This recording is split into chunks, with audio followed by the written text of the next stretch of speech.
আজকে আমি আপনাদের জানাবো গোলদিঘির ব্যাপারে। কিন্তু কোন গোলদিঘি? গোলদিঘি তো অনেক আছে। 1979 সাল নাগাদ কলেজ স্কোয়ারের নাম পরিবর্তন করে রাখা হয় বিদ্যাসাগর উদ্যান।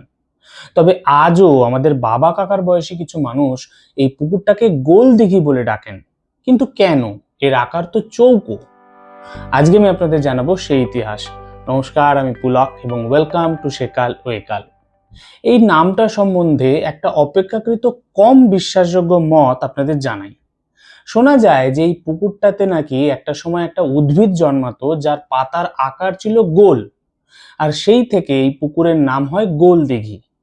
এবার আপনিই বলুন, একটা পুকুরে একটা উদ্ভিদ জন্মায় যার পাতার আকার গোল, সেই থেকে একটা পুকুরের নাম হবে, এটা কতটা বিশ্বাসযোগ্য?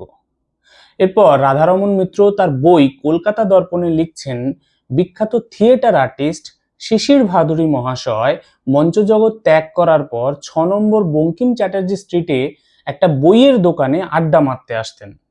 সেখানে তাকে জিজ্ঞেস করা হয় এই পুকুরটার নাম গোলদিঘি কেন। তিনি বলেন, এটা তো আগে গলি ছিল। 1912-13 সাল নাগাদ মাটি ফেলে এটাকে চৌকো করা হয়। এখানে তারা অনেক আড্ডা মেরেছেন এবং কিতকিত খেলেছেন। এবার আমি আপনাকে একটা ম্যাপ দেখাই, 1825 সালের মেজর শালখের ম্যাপ।